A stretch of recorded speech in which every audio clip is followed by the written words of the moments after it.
What's the difference of now working in business to business? It's really opened my eyes. We've got a 30% no-show rate on demos when they book the demo. It's shocking. You know, if they've not filled in, they don't know the turnover, the breakdown of the turnover, staff numbers, you know immediately then if it's going to be a good business or not. And that's why I was getting frustrated with other brokers in the industry, is they weren't presenting the information the right way. There's no value to your brand. But there are plenty of opportunities if you are prepared to ask those questions. Yeah, and that costs you nothing. And just coming back to databases, because it makes sense for us to... I had another question, far more important. Oh, for fuck's sake. That's the thing, there's two things. There's being held accountable and there's self-accountability. Estate agents are pretty crap at selling. AI will just do what it's told, right? No. So AI, agentic AI is that you give it a go, it will reason, and then it will act, and then it will reiterate. You always need a seismic shift when you're going to change an industry. But maybe this could be it. Welcome to Estate Agent Showdown Part 2 with the trilogy of guests who are Stephen Brown, Lucy Noonan and John Paul. So thank you. We've got Part 1 done and we could have just continued, but we needed a wee because I'm getting to 50 shortly, so I spend a bit more time in the toilet these days. But we were getting to a point that you were making about where you've been on your business journey and starting again in a whole new kind of sector, if you like, or part of the industry. Tell us a bit more about that. Yeah, so we sold the agency in December 22, and then with a new business partner decided to set up Prospector Pro, and that's evolved a crazy amount. So in the beginning, it was just for outbound calls, picking up the phone, recording them, summarising them, putting them back in your CRM. But listening to your clients, which is massively important. We're talking about, listening to our customers. It's evolved into what we call an AI-powered call intelligence and lead generation platform. Sounds very, very grand. It took us a while to come up with that. But it does all the things that you should be doing, but you don't have the time. So all the calls are recorded, summarised, put back in your CRM. We look for things you said that you forgot to say. We look for things you said that you shouldn't have said, like pressure selling, conditional selling, bad language, swear words, that sort of thing. But it gives you the sort of data and the analytics to look at how to coach and develop your team better. And how's that been kind of going into this? Because you're building a business around lettings and sales across 11 offices, etc. But kind of stepping away from that into tech or prop tech, which I suppose it is. It is prop tech, yeah. What's the difference of now working in business to business in that sort of area? It's really opened my eyes. Go on. Really opened my eyes. There's a lot of agents that if they didn't, well, put it one way, we've got a 30% no-show rate on demos when they book the demo. Flipping out. So when the agent wants to know about our product, we've got 30%, and that's low for the industry. It's low. So if people... What's your first thought when you see that stat? I am not surprised that Stephen thinks 95% of agents are terrible. It's actually gone up to 98%. I'm not. It's shocking. It's a real lack of respect, isn't it, I would say? Yeah, it's definitely lack of respect. It's lack of integrity, I think. If you say you're going to... I want you, John, to spend 45 minutes out of your day, I'm going to book it in, and then I haven't even got the decency to say, I'm really sorry, mate, something's coming. Those ones I'm absolutely fine with. I get it. What does that tell you how they're going to treat the consumers, the people that are buying and selling? Well, it says that they're homes? not going to be interested in the product to me, because actually the product's about improving your business, right? Yeah. It's improving the way you communicate with clients and everything else.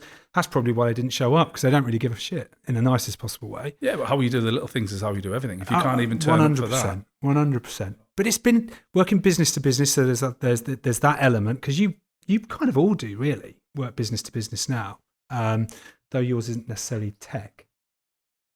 Definitely not. It's technical though, isn't it? It's technical.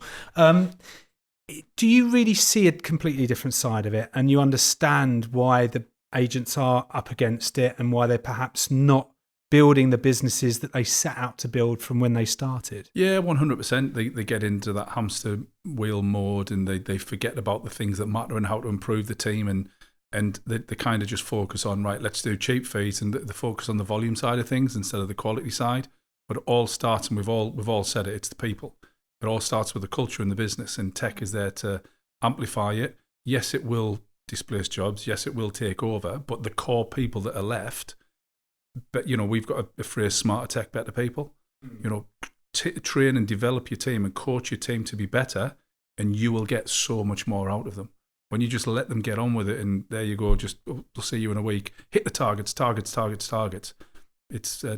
not surprised that people aren't turning up for demos or not getting the results or struggling. It's not a surprise at all. So when you look at it, Lucy, as a business to business kind of leader, and you're in the industry, and you're dealing with a lot of people day to day who are thinking of selling or acquiring businesses, do you get a pretty quick snapshot as to who you're dealing with and their realistic viewpoints on how this kind of works? Sort of stepping away from prop tech, but to maybe looking at exiting or valuing businesses. Are people kind of quite difficult in that space? I think a lot of the time when people come to exit, they've not planned to exit, and they should be planning for at least a year, really 3 years in advance. Within 10 seconds of us opening what's called a business information form, I can tell immediately if it's a good business or not. I don't even need to look at anything else. You know, if they've not filled in, they don't know the turnover, the breakdown of the turnover, staff numbers, you know immediately then if it's going to be a good business or not. So it's not 95%, but I'd say 70% of the businesses that we look at, and we only sell lettings and estate agency businesses, they don't know, they haven't got a handle on the figures.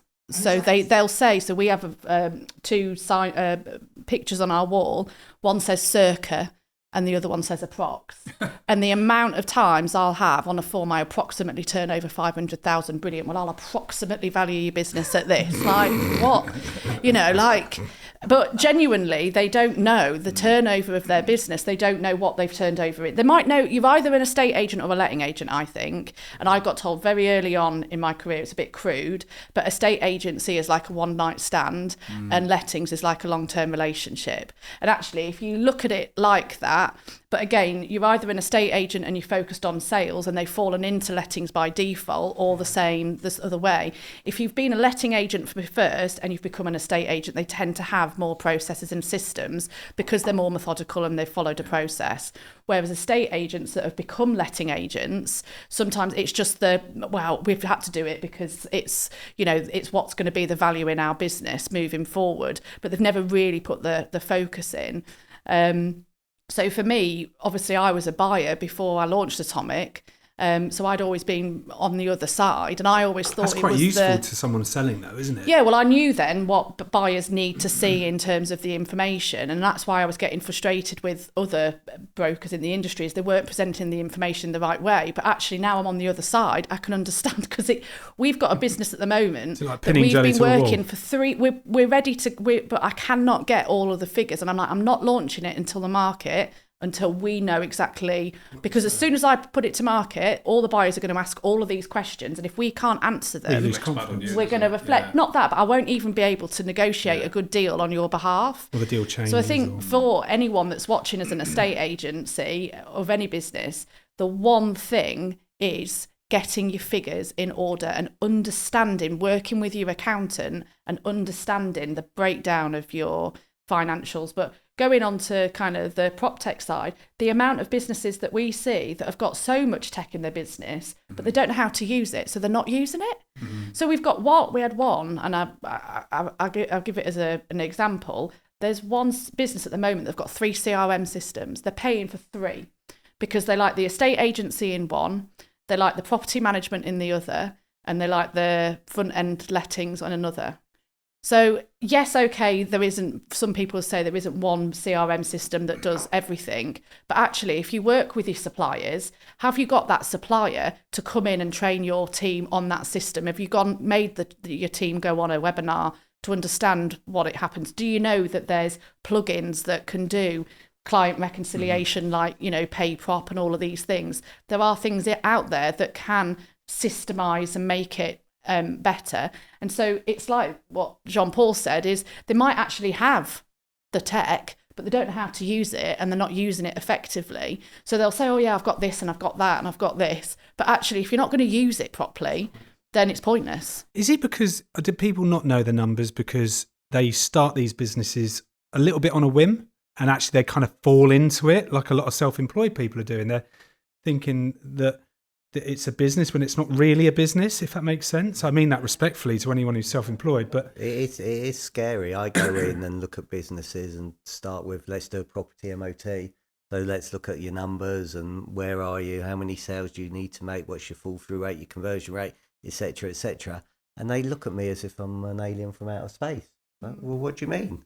And this is why businesses, from a value perspective, from an exit perspective, the value of a estate agency is a lot lower than the value of lettings. And that's because lettings has guaranteed residual income. So the turnover of lettings should be relatively consistent. You should be turning over 500,000 or whatever it is a year. Whereas estate agency, you have the peaks and then you have the drops. And what you see bad estate agency doing is they have this great year where they've turned over 1.5 million. And then the following year, they've only done 300,000. But out of that 1.5, they've then taken out, loads of money that then they've got a massive director's loan on the balance sheet, on their accounts. They don't realise that that is taxable. And then that year, then 9 months later, they're whacked with a massive corporation tax bill and they've taken all the money out and they can't pay for it. And it's that bad management as well that, a great business, really, you should have at least 4 to 6 months of cash flow. And I know as an estate agent, it's difficult to achieve that.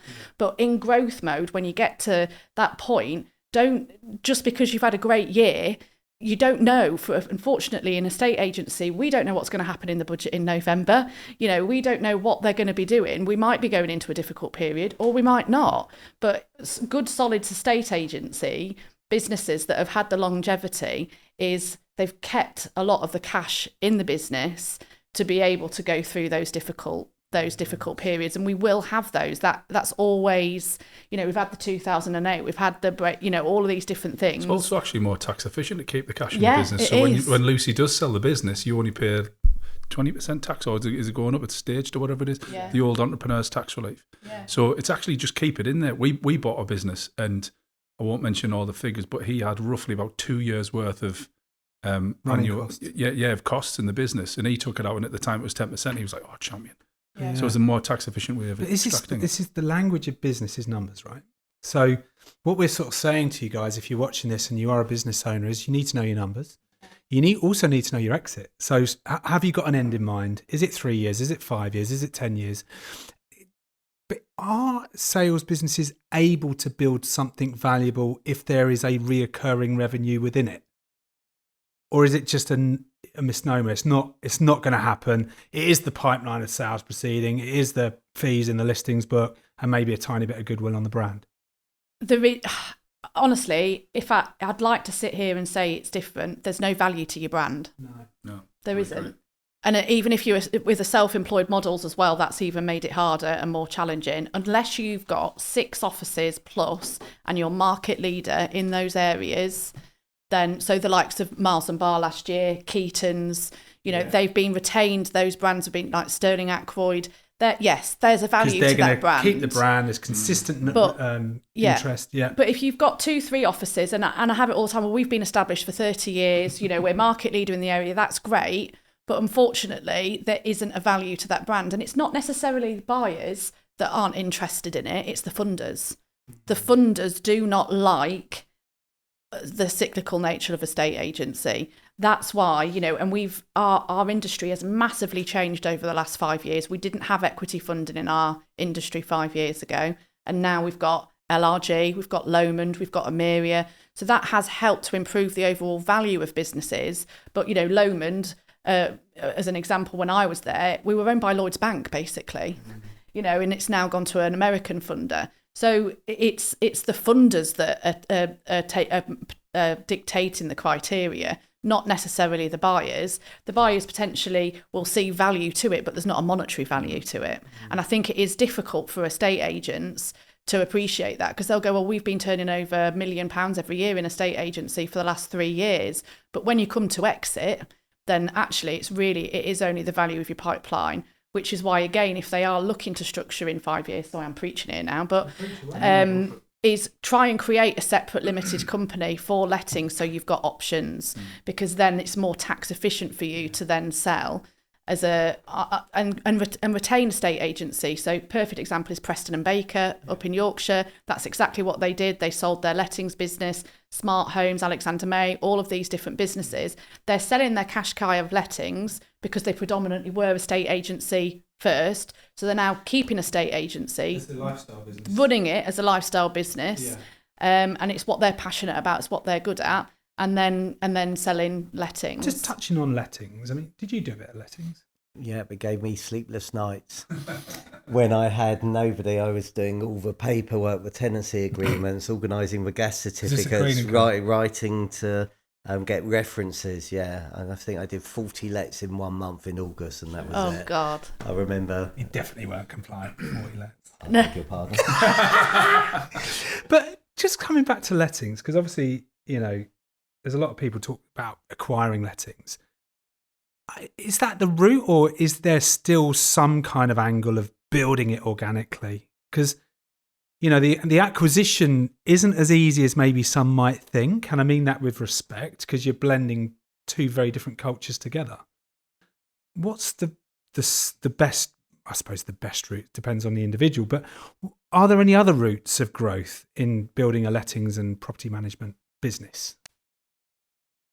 Well, again, come back to, guess what? Speak to people. Your database, yeah. I mean, we were at this meeting last week, and there was a gentleman there, and just really simple question, are you a landlord? Yes. Then can I ask how many properties you've got, whatever the number that came out? And I said, can I ask you a really personal question? Yes. Great. Do you have any friends? One or two. Sure. Yeah. Family, Yes. colleagues, neighbours, are any of them landlords? Yeah, I know plenty of landlords. Okay. How many properties do you think they would have in front of them? Probably at least 50, I would say. Okay. And as landlords, do you think they'd be interested in maximising their investment? Absolutely, which is why I manage them. No, I'm only joking. No, but you're right. But there are plenty of opportunities if you are prepared to ask those questions. Yeah, and that costs you nothing. And I can't remember how many Simon said, but let's say you had 100. Well, and they all wanted to go for a coffee with me because they wanted to maximise their investment. That cost me nothing to ask that question. It cost me a few. This reminds me of when you start the business. So if I asked you, if you don't mind me asking, Lucy, how did you get your first client when you went on your own? Grafted. What is it you grafted? Is it speaking to people? Literally like what Stephen said, picking up the phone. I used LinkedIn. I remember I did video, so I didn't have anywhere. I look back now, it's quite funny. There's a video, you get those memories that come in up because I'm 4 next week, so it launched 4 years ago. And I remember I bought this ring light for 15 quid off Amazon. And the only place I could find that had a bare wall in my house at the time was my spare room. So I'm sat on the corner of my bedside table with this thing with a piece of blue tack on my camera because a friend of mine had said if you look at the camera properly. And I just started doing videos. This is what EBITDA means. This is what this means. But again, that was a way of communicating. And also a big thing I think was I did show my authentic self, so my personality, my thumbs up. Everyone jokes about my dancing, but people then started to see that whilst I was working hard, I was relatable. But it was very, very difficult, and it was picking up the phone, speaking to people that I'd worked in the industry for a long period of time. And genuinely, we do give a estate agency a bad reputation a lot of the time, but genuinely for me, a lot of the business that I generated definitely in the first year was people got behind me and were just like, do you know what, Lucy's really working hard here and we really want to, back her and, give her the support. And so we grew very much, I think, built on, people recommending us and getting behind us. And do you still do that same level of graft to bring new clients in now you're established? So I've changed like I said at the beginning of the year, we've done quite a lot now to structure the business differently. I was pretty much involved in every element of the business. And so now I am pretty much just generate a new business and I broker the deals at the end and everything in the middle. And once the deal's been brokered, it goes to a separate team. So I've had to step away from elements. Yeah. But again... the reason why I asked that, Lucy, is that I worked with someone recently and their first couple of years in their business was incredible. They're 7, 8 years down the line, the people that were he changed it. So he wasn't doing any of the incredible stuff. And actually, the people that were doing that just weren't capable of doing it or hadn't been trained to do it, et cetera, et cetera. And actually just having, like, you've pretty much hit the nail on the head. Putting people in the places where you're not strongest to elevate what you're great at doing has literally seen his business results go back up again. And again, for business owners watching this, you should be playing to your strengths. It's your business. You should be doing what you love and doing what you do best, whether it's on the front line, at the back, wherever it is, you should be playing to those. But you also need to make sure that strengths. who you communicate with is the right people to communicate with Oh and my talk God, to. yeah, yeah. Because, you know, we've got now nearly 10,000 buyers registered with us looking Wow. to acquire businesses. That's 10,000. incredible. And we'll get emails every day. Can I set up a call with Lucy because I want to look to buy a business? I ain't got time No. to speak to 10,000 buyers. So you screen them out? So again, I've got someone now that is a buyer manager, and that, but they all initially see Atomic Consultancy, Lucy Noonan, and again, it's like, and that's for independent agents. Sometimes, you know, it can be Noonan estate agents. They want to speak to the business owner, and that's where again you need to work with those people to go, actually, no, Sophie and my team, she's the best person. She'll be able to keep you updated and empowering them, and also putting those boundaries in place and saying, I don't need to speak to you to have that's not me being disrespectful to you as a person, but is my time better spent speaking to a potential seller in your area that I can get instructed and then present to you? And it's the same in a estate agency. You know, is your time best spent doing what? Is it, are you the brilliant valuer in your company, and are you the one that actually going out and sitting in front of them? But then as soon as you've left that house, can they do the follow-up email? Is there somebody else that can do those follow-ups? Like, it blows my mind now that estate agents don't do previewings. Do you remember doing previewings? Yeah. Anybody remember doing that? What do you mean? Previewing. So before a valuer went out to value a house, got people that would view it. the negotiator, us, we used to have to get 2 of our hot buyers to view the house. So if it was instructed, so the valuer would go in and say, you know, actually, we've got 4 people. 2 people can view tomorrow and Thursday. So if I could get these 4 people in now, would you sign? It was a great way of a valuer being able to close the instruction at that appointment. Nobody does previewings now. No. We weren't allowed to send our valuer I ask that out. question now. I say, you know, can you tell me who are your hot buyers? Yeah. Tell me who are your hot buyers. And if you have a morning meeting, do you sit down in the morning meeting? Do you say, right, we're going to see X, Y, and Z property. Okay, tell me who's going to buy that property. So Yeah. it's gonna be And the Lucy, great John thing Paul, with the hot whatever, yeah. buyers is I was ringing that buyer to say, look, there's a house that's potentially coming on the market. It's not gone on yet. If it comes on, we can get you in first, but I need to get you financially qualified before. I don't know if you're allowed to legally do all that now, but you know, you get the mortgage appointment, you get, and then sometimes you've sold the house before it's even, you know, I know everyone moans about the portals and everything, but we're reliant on it. Actually, there is things that you can do. That was a big turning point, though, sort of early 2000 onwards, where that kind of approach has disappeared because you don't actually know the people that you're trying to help. So, you know, if you went into 10 estate agents today, I mean, we've talked about some of the experiences, and you sat with the person that's supposed to be registering or whatever, building those relationships, would they actually know who those people are? And again, this is where the opportunity is. These are very quick wins, by the way, that we're talking about. And actually, I didn't expect that to come back up. But just going back to the lettings part, what are the multiples at the moment? So people watching this will understand roughly. Is renters reform or renters' rights, and any reforms. Is there any kind of industry news or things there that you can share with the listeners? Well, it depends on where you are in the country. Okay. So it can go anywhere between 1.5 and 2.7 times at the minute. It's Is mental. that times turnover? Turnover, but it's got to be on your guaranteed residual income from management and rent collect. If you've let only and you've got a renewal clause in there, then that will have a better multiplier. And it depends on the size of your business, the buyers in the market. So London, for example, anything that comes up in London at the minute, you're probably getting 6 to 7 offers, which then helps to drive the value. But I get asked the question every single day, what are the current multipliers? And it's different. It's you know, every different business in is every different. area. You know, you've got, you know, a business in Battersea compared to a business in Carlisle. It's going to be different multipliers because there's different demands. But again, businesses now, buyers particularly, are looking at the profitability of that business as well. So whilst we base it on turnover, buyers really should be looking at that business on what profit they can generate from that, 2 to 3 years post completion. So, it's about what the adjusted profit would be to you. So if you don't need the premises, you don't need all of the staff, all of a sudden, then it becomes more profitable. But turnover multipliers is, I've never seen the market be as strong as it is, and people keep thinking that it's going to be affected. The only thing potentially that the legislation changes might have is that there might be more deferred consideration. So you don't get the full purchase price normally on completion. There's an element of deferred. Potentially that percentage might increase because buyers are concerned about landlords exiting, but the actual overall value of the business is probably increasing, not decreasing. Interesting. And it's acquisition that seems to be the only real serious amount of growth that's going to occur, because the natural market, let's go back 10 years where you had buy-to-lets. I mean, 25-30% of most of the sales done in estate agencies were probably to people that were looking to put their money into property, whilst that seems to be less attractive for people now, albeit there's still some growth and yields out there in the market. What are your thoughts on that, John? Yeah, there's definitely growth. I mean, the North East is still a great place to buy. Are you being biased there? A little bit. Yeah. A little bit.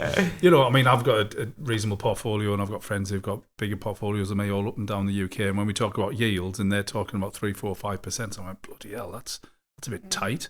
Obviously, the North East, 8, 9, possibly 10%, decent houses in decent areas. So there's definitely still opportunity, but you can't get crazy serious growth without acquisitions.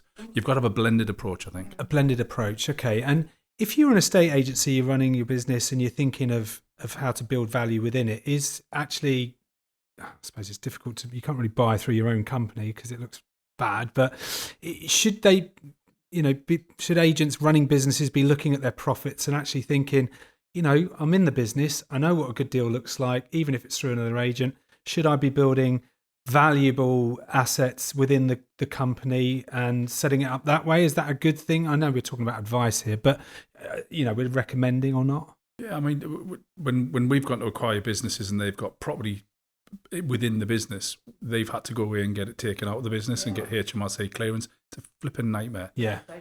So avoid that. Set up a separate limited company. 100%. Yeah. I mean, Lucy probably touch on this in a second. Create a group structure. Again, this does not constitute financial advice. No. But have because you've got tax efficient way of passing dividends and loaning, etc. So speak to a proper qualified accountant, but 100% keep your businesses clean. Yeah.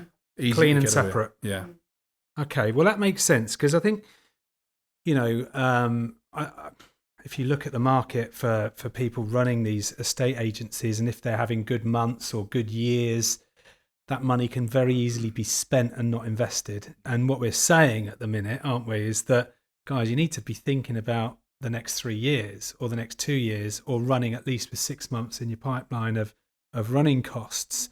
Very difficult to do when everything else seems to have gone up, and that everyone's lifestyles tend to track their earnings, if that makes sense. But organic growth is really difficult and challenging, and if you've got a strong balance sheet and you've got cash, it's the easiest way for you to grow is to go and buy another portfolio, because then you're increasing the overall value of your business long term. There's tax efficient ways. Again, we're not tax experts, but there's tax efficient ways. Then, if you use that cash to buy another business, there's tax offsets that can be given. And so, external funding for acquisitions isn't cheap. It's less than it was about 18 months ago. But if you can self-fund acquisitions through the cash you've already got on your business, then the payback and actually the growth of your business from a overall value and exit perspective will be higher. That's interesting. Any thoughts on that, Stephen? Yeah, I'll leave it to the two experts. Yeah, I was going to say, that's what I'm doing. But we can go back to databases. No, Yeah. No, it's fine. But something just to pick up on, actually, in any business, what's your lull period? Because we all have quiet periods. So if we know our lull period may be over Christmas or January, what are we doing to make sure that it's not going to be a lull period? So what are we doing in the next 30 days? Because that's going to impact the next 90 days. Yeah. And I think so many agents don't look at that.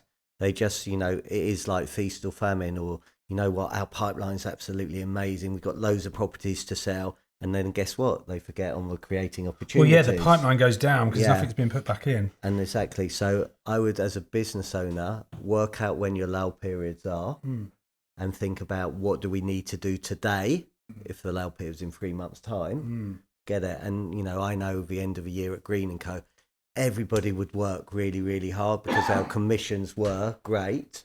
So all the pipeline would go through. And then come January, we'd have no pipeline for the next 3 months. And it's like building up and building it up, building it up. So my biggest lesson is, you know, think about when your lull periods are. Okay. What are you doing to make sure that there are no lull periods? And when I was in Australia a couple of years ago, McGrath recognised this. And I know the market there is very different with auctions. But they put on this auctions at the end of January. And it's just grown and grown and grown and grown. And they've got so much commission coming in. But not only that, that gives them other properties to sell as a result of it. And they're building and building and building. So Well, it's a strategy, isn't it? it is. So again, it comes back to your business and what strategy do you actually have to grow it? You know, especially if you're thinking of selling, actually, most people think, I need to look back 2 years. I need to put our, get our books in order, or actually, you know, you said that one page you can tell straight away. Well, actually, you know, let's look at that and make sure we're doing that straight away so we know. And again, one of the things is, what is your plan B? You know, what is your exit strategy? And one of the things that, so I went to something that changed my life actually was when I joined a business group called Vistage, which is pretty similar to Property Academy. And that really got me out of my comfort zone. And it really, really helped me, which, you know, I'm sure that's where the idea got R&D dripped and duplicated from. But that made a massive, massive difference to me. And it taught me how to be a leader. And one of the questions that I got asked was, you as a business owner, if you were going away tomorrow on a 6-month sabbatical and nobody could get hold of you, you're on a desert island, what would happen? Who would lead your company? And what would happen when you came back in 6 months? And I got asked to, so I was really shy. And David said to me, Stephen, there's this leadership talk. I want you to come along to this leadership talk and listen. And it was fine. And there were all these business owners there, and they had businesses turning over 1 million to 100 million. And I was like, nice. And okay, fine. So I listened, and he said, look, this guy's on leadership. Learn from him. So I sat there 3/4 of the way through. He goes, right, you're going away tomorrow, 6 months sabbatical. Here's your team. You've got 3 minutes to write a speech. And I was like, because I was really shy, I was pouring with sweat, hyperventilating. And they went round everybody. And then they said, right, and the facilitator was there, and David was sat next to me, and then secretly he's thinking, Stephen, I want you to do it. And he says, look, Stephen, you're a guest here, you don't have to do it. The facilitator said exactly the same thing. You don't have to do it. And I did it. And I'm sure out of sympathy, they all stood up. They gave me a round of applause. Still took me a year to join the business group, but I felt so much better doing it. Yeah. That was the one thing, that question, what would you do if, you know, you were going away tomorrow, you're going on a desert island, nobody can get hold of you? Wouldn't that be nice? Sorry, yeah. I've just took myself to a different place there. Which desert island are you? Yeah, well, yeah. But it is a great question, and it is thought-provoking. And I think, you know, most people would be honest and say it wouldn't function, or it wouldn't run as successfully or as smoothly. But then it comes back to having the right people in the right place who've got the right strengths. Some will. And also understanding where you are in the property cycle. So, you know, Lucy was very open and honest and said last year, probably not. Now, yeah. I'm not at that point where I could walk away, but hopefully I will be back in next year. But I know exactly what has to happen in order for me to do that. I'm not meandering along pretending everything's okay. No, but I think what you've done is because you've done that journey, you know how to do it again. And I think that's probably even clearer for you, that you probably know I've got 3 or 4 years of really grafting to get this to where I need it to be before I can start to move away. Just coming back to databases, because it makes sense for us to I had another question, far more important than fuck's sake. than databases. Well, why don't you just... Can I take over? There's a new host. Can I take over as a host? There you go. Go on, man, Jake. Go on. Accountability. and implementation. Mm. Okay, as a leader, how do you get your team to implement the stuff that you want and to take accountability for their actions? For me? That's for you. Okay, so for me, I influence. No, that's for them. Okay, I'll answer it though, because it was coming from a place where I can resonate with that. For me, I use influence. So I always believe that if I can understand how it will benefit someone, then I need to make that clear to them. And if I can make it clear to them, it really leaves them with no choice. So that would be my way. What about you? I think accountability for me, I wouldn't like to say that anybody in my team, I want them to be accountable. I think I think it makes you sound like an autocratic leader, and I'm not that. That's not the culture that we've got. I think for me, we all are accountable, me included, to the vision and what we're wanting to achieve and how we get to that. So I think for me, it's been that the people in my team we're all accountable to the same thing, and they've got to believe in that, and they've also got to get all of the different characters that are in the business as well. And that is, as a small business, there can be big characters, there can be people that, I can be like, right, today I'm going in this direction and now I'm in this direction. So the team have to understand, but then I have to understand, okay, I've just told them to go one way and now I'm telling them to go another. But as an entrepreneur, we get excited and we move off and we do all these different things. So I think for me, being accountable actually starts with you 100%. Before trying to influence, because if I don't know what the accountability is the company is going in, then I can't influence, or I can't have those boundaries, and also being challenged back. So we had a massive debate, and most of the team disagreed with something that I wanted to do, and in fact everybody disagreed, and in the end I was like, they've all disagreed, so I've got to go, okay, fine, it's not right, I'll bring it back in again in a few months. I hope you're not watching. Please get that. That is going to be a peach to share. But it's important though, Well, buy-in, isn't it? I think buy-in. Yeah. It's very hard. I think people, generally speaking, in my opinion, if someone says they're going to do something, they're more likely to do it than being told to do something. And that's kind of my simplistic way of answering that question, because people should hold themselves accountable. That's the thing. There's two things: there's being held accountable and there's self-accountability. Yeah. And it all boils down to a lot of the culture and the goals and the vision. There's a really good book called Legacy, and they all talk about Moana and the tip of the spear. And once you get a good culture, everyone's self-policing. You don't want to be that guy or gal who hasn't done what they said they were going to do.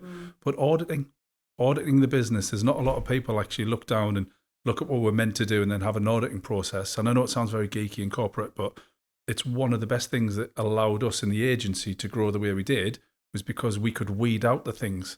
It wasn't until the left. Do you get excited by that sort of stuff? Not really. No. I mean, everybody thinks I'm, all about processes and stuff. Like I couldn't fucking run away fast enough from doing But it's something you, like that. you have want to do people it. to do it. You have to do it, and that's the point. It's awareness again, isn't it? It's not about what you want to do; it's about what needs to be done. Yeah, I love that. What about you? Would you audit your business? Well, I tell people that every day that they need to do audit the business before they go to market. I mean, just even things like getting a list of direct debits out of your business account to understand what supplier contracts. They'll go, I've got no contracts. And you're like, well, go and have a look at the direct debits, because if you've got a direct debit, there's probably a contract. Yeah. Oh, yeah, I signed up to a printer contract for 15 years only last year. Brilliant. Yeah. I think it's that whole understanding your numbers and awareness and auditing. It isn't sexy or it isn't like exciting, but it's a must. It's something that if you don't do it, you are missing something, and you are guaranteed to be missing something, right? Because when you've done that over the years, have you always gone flipping heck? We didn't realise that, or has it been sometimes completely a shock to some of the things that you're missing in terms of opportunities? There was a running joke in the business that I was the one running forward and my MD was the one sweeping up after me. Yeah. But you need that element of someone driving the business at D, someone the leader, and then you need the managers or the ops people to look after it. And that's what a good business have, a blend of both. If you've got loads of rock stars They're going to argue. They're going to get on each other's nerves. They're going to leave because they're trying to trample on people. I'm the only rock star. Can you do that as well? Steve could do that. No, but I think also what is good is having people and not be afraid. So I've got an external consultant coming in a few weeks to look at my business and the processes that we do, because they don't work operationally day to day. So it's not me saying I need to change this. And also I'm intrigued to see if there is ways in which I can improve. So I think sometimes bringing in external people that you trust and that you respect. But, there's no business is perfect. And we always say this to everybody. You can always improve. And particularly, it blows my mind, all the stuff, like we're not going to go into the whole of it, but AI, it's we were going to go into that. Insane what it can do. And even just for us as a small business, we're starting to work with this person that's coming to an external guy, and it's because I wanted to see how can AI help my very small business. And I think we do need to again start, we are a people organisation ultimately, first and foremost, communication, speaking on the phone. But we can use technology to support that. It shouldn't take away from what we're doing, I don't think. But there's a hell of a lot out there, and it's just so. I feel for agents. Like I get LinkedIn messages every single day, like selling me something. It's difficult to know where to go or what to do or what you're supposed to be doing. It's like paralysis, isn't it? Yeah. Business owners kind of, God, I know, they feel overwhelmed by the amount of times also trust as well, because AI is so brand new. People are popping up all the time doing it. It's such a fast-moving thing as well. Like, it's scary if you look at how people are searching in just the last 12 months, how much it's accelerated there. The industry has really not even caught up with where it was probably supposed to be 2 or 3 years ago, let alone 2 or 3 years from now, and the pace that it's generating. Is it going to? I think I listened to somebody ask the question recently, and they said, "Where do you start your search? Do you start your search on Google, or do you start your search on chat?" And whereas before it may have been, 90% on Google, it's actually a lot closer to chat now. What about you? Oh, chat all the way. Chat now. I use chat. Well, absolutely. Yeah. I booked my holiday through ChatGPT. Told me the cheapest flight. I didn't have to go on Skyscanner or look everything. Yeah. Just say what you wanted, and it just spat it out with all these different things. It's amazing. It is, but is there a fear in us as well? Well, there's always a fear of change, isn't there? Whatever you do, should I do this? People don't want to change. How many agents actually don't want to change? How many agents are still, and maybe conveyancers and solicitors are still, God knows where they are. We have got, there's some horror stories on that. You were talking about the front end experience. It's unbelievable how people don't just want to kind of help others to make things happen for their clients. It's just unbelievable. But I think AI is, obviously it's still quite new to us all, and then we don't know the half of it.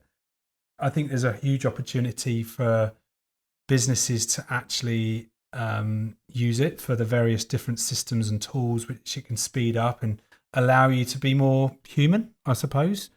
What would you say, JP? I think we're walking into a bit of an AI tsunami here.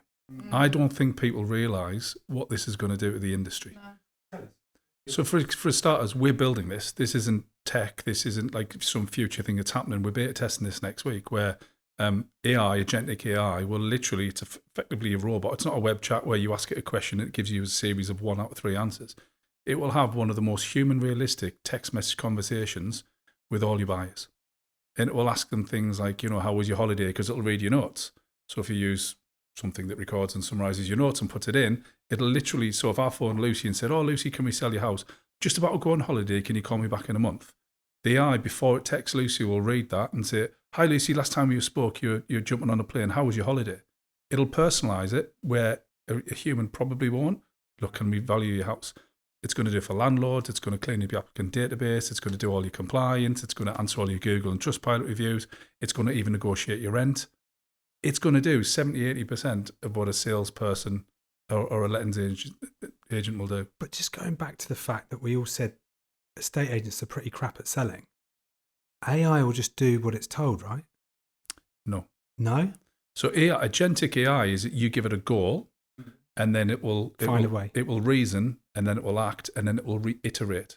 So agentic AI is the next level, and then there's levels that they're talking about at the minute where it's got, literally cognitive bias and reasoning and all sorts of stuff.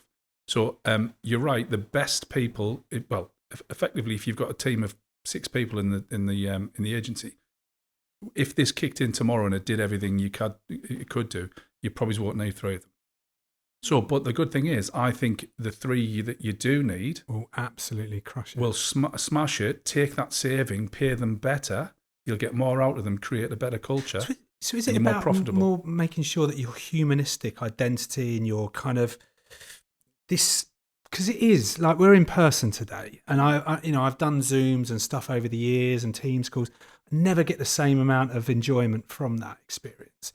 So I genuinely see the industry, maybe the amount of people in it shrinking, but the quality of it improving. That's my kind of overview without really knowing. But you mentioned someone's coming into your business and looking at certain areas around it. Is there trepidation in you, or are you kind of like, do you know what, I'm going to embrace this and run with it? I know we haven't got much choice, but what are your kind of thoughts on AI in your sector of the industry? I think it's just a minefield. I think like what Jean-Paul said, I've just heard him and I'm like, what the fuck is he talking about? With generic blah, blah, blah, and all this different, and there's a different AI. Like we're estate agents, sell houses, and they're all talking AI, and there's all these things about AI in the trade press. We don't have a clue.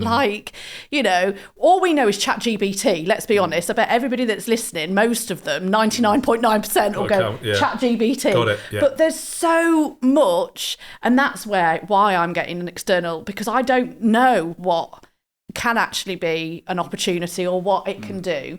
So I think as a estate agency, as an industry, a lot of us are sitting back on the periphery going, I don't even know what this means or what I can do or what's the product out there for me. So we're just kind of watching what others do, and then we'll follow suit. We're very much They're not the start sheep. Of the journey of it's a bell curve, isn't it? You've got adopters early and then you've got the laggards. If you have a few, then we'll all follow. And I think at the moment there isn't enough that are the instigators that everyone's going to follow through, and that's why I'm a bit like, obviously we're a supplier to the industry, so it's different, but there's hundreds of different brokers in the different industries, and I'm looking at some of the bigger brokers of what they're doing, and it's fascinating, and I'm going, how have they done X, Y, and Z?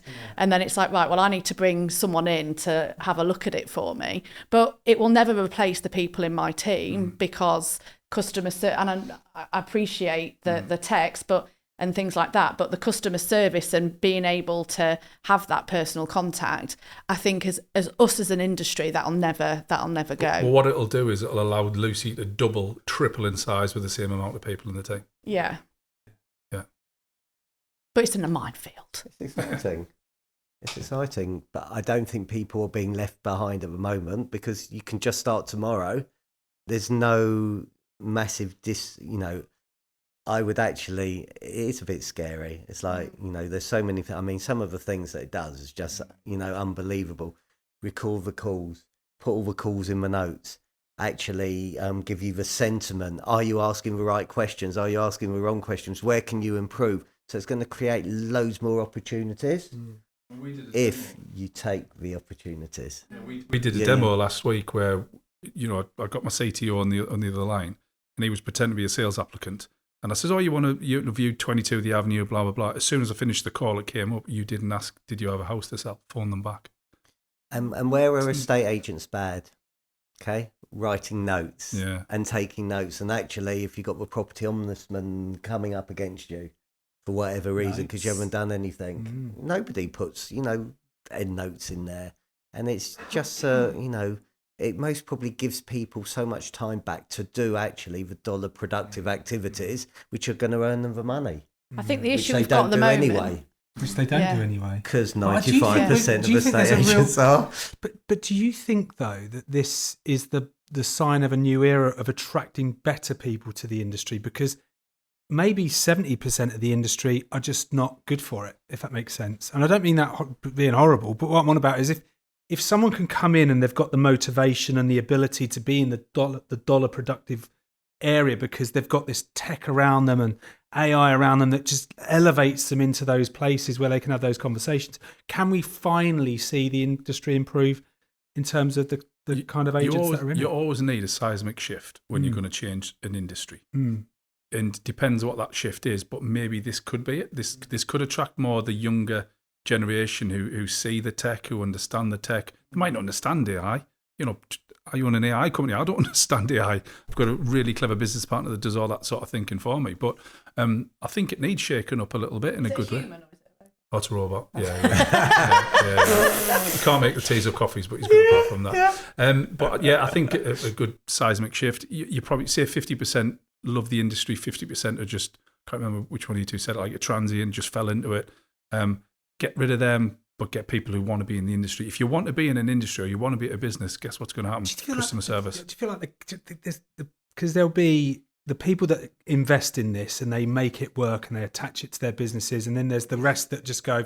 It's going to be, look, it's the same. Is it going to be a bloodbath? No, look, the best ones are going to survive, but the best ones do really well. Some people think it's a lifestyle anyway, and actually it doesn't really matter what they do. They could do the 1 sale, 2 sales a month, and they're happy with that. And that's fine. And that's absolutely fine. The best agencies are the ones that invest in their team, invest in staff, invest in the right technology, and not have far too much technology. Because every time something else comes up, oh, you know what, I'm going to get that product, I'm going to get that product, I'm going to get that product. You know, one more sale. If you do one more sale, it pays for itself. That's banned in our office. We've got disruptive, what's the other ones? Disruptive, innovative, revolutionary, bloodbath, and one more sale pays for itself. I think the thing with us with AI, though, is we don't trust it yet. I don't trust it. Yeah. So I tested something the other day where it was like a week's free trial, and it went onto my Outlook, and it went through all of my old Outlook emails, so thousands and thousands of emails, and mimicked my responses. And so over a 4-day period, I think it was, it drafted reply emails. They were bloody brilliant. I remember. But I freaked out. I was like, I don't like this. It's taking over what I'm doing, and I don't trust it. What if it says something wrong? So I was like, no. To be fair, I should have gone, this is freaking brilliant, because it's saving so much time, but I didn't trust it. Even though it didn't do anything to stop me from trusting it, I didn't like the shift. I felt too uncomfortable. I felt like it was taking control away from me. And I think that is what we as an industry is the challenge, is I don't think we trust it yet. Even if it is going to be the delivery, it's that shift that's going to be the biggest thing. Because there's no way I'm going to let a robot start sending emails on behalf of me as me. Like, I'm sorry, I'm not ready for that.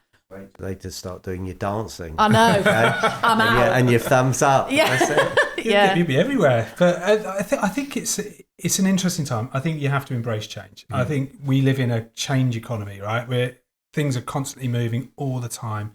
I think, like we've already discussed today, there's a lot of people still left behind, even to where we are today.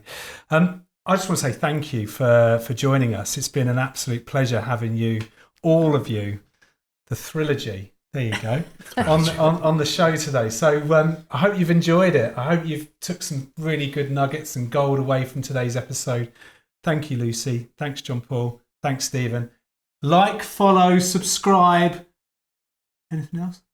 No. To Estate Agent Showdown. Keep going, keep watching. I'll see you on the other one.